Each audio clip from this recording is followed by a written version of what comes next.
Hello students, आज हम देखेंगे चैप्टर क्लास 12 के चैप्टर 2 के करंट इलेक्ट्रिसिटी के एमसीक्यू। ठीक है। फर्स्ट क्वेश्चन है, what is the resistance of a human body. ठीक है, जो ह्यूमन बॉडी है उसका रेजिस्टेंस कितना होता है, जो है ऑप्शन है आपका सी, 12 किलो ओम। ठीक है, नेक्स्ट देखो question second, A silver wire has a resistance 2.1 ohm at 27.5 degree Celsius and a resistance of 2.7 ohm at 100 degree Celsius. What is the temperature coefficient of resistivity of silver? तो ये क्या होता है, temperature of coefficient of resistivity formula होता है alpha is equal to R minus R zero upon, ठीक है, R minus R zero upon R zero और T2 माइनस T1 ऐसे। ये हाई टेम्परेचर, ये लोअर टेम्परेचर, ये इनिशियल रेजिस्टेंस और ये फाइनल रेजिस्टेंस। ठीक है, जैसे ही इसकी वैल्यू रखोगे, देखो रख के बताते हैं हम।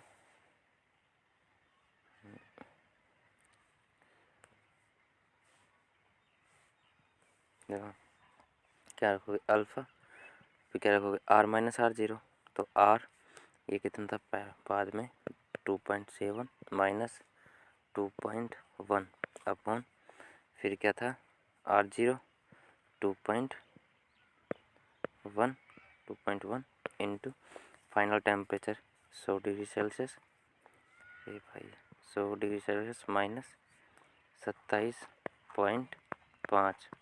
ठीक है, इस कैलकुलेशन करना है भाई। ठीक है, अल्फ़ा इज इक्वल टू, ये 7 में से 1 गए तो 7 माइनस 1 6 और यहाँ पे 2 माइनस 2 0 अपॉन ये 2.1 और ये 100 माइनस 27 कितना हो जाएगा भाई, ये हो जाएगा आपका 72.5 ऐड करोगे तो ये हो गया ना।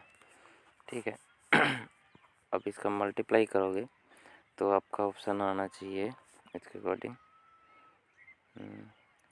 पॉइंट से पॉइंट। ठीक है, यहाँ से पॉइंट हटेगा तो ऊपर 0, ऊपर आ गया 60 डिवाइड बाई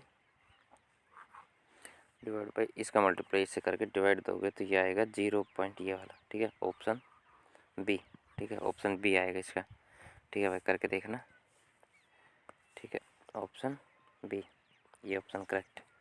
ठीक है, नेक्स्ट देखो, फिर भी नहीं आया तो मेरे को व्हाट्सएप मैसेज कर देना और सॉल्यूशन कर दूंगा भाई।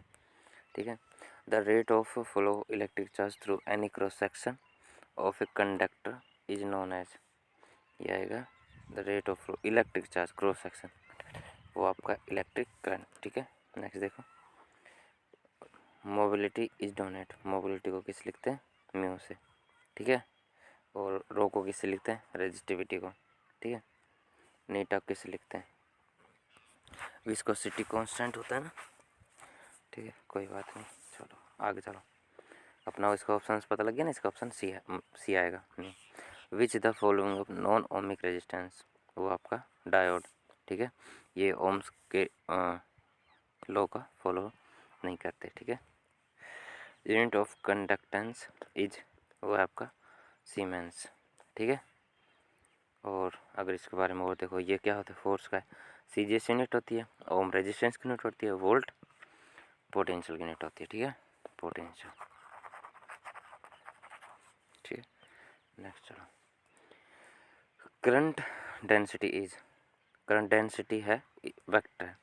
ठीक है, अगर ओनली फॉर करंट पूछता, ओनली फॉर करंट पूछता तो क्या आता, वो तो आता स्केलर, क्योंकि वो वेक्टर सम का फॉलो नहीं करती। ठीक है, बता चुका हूँ आप।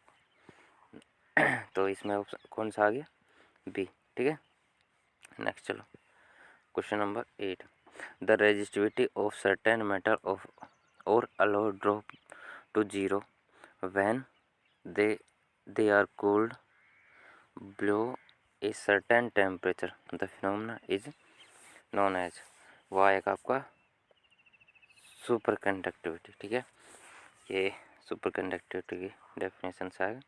Next state true and false बताना है। तो इसमें क्या बोल रहा है, total resistance the series combination is more than the greatest resistance in the circuit. ये कहना चाह रहा है कि अगर सीरीज में ये सीरीज में जैसे ये R1 है, ये R2 है और ये R3 है, ठीक है। इसमें अब सीरीज में जब टोटल इक्विवेलेंट रेजिस्टेंस निकालते हैं ना, अच्छा एक बार रेजिस्टेंस वाला टॉपिक हट गया, कैपेसिटेंस वाला आएगा उसको अच्छे से देखना।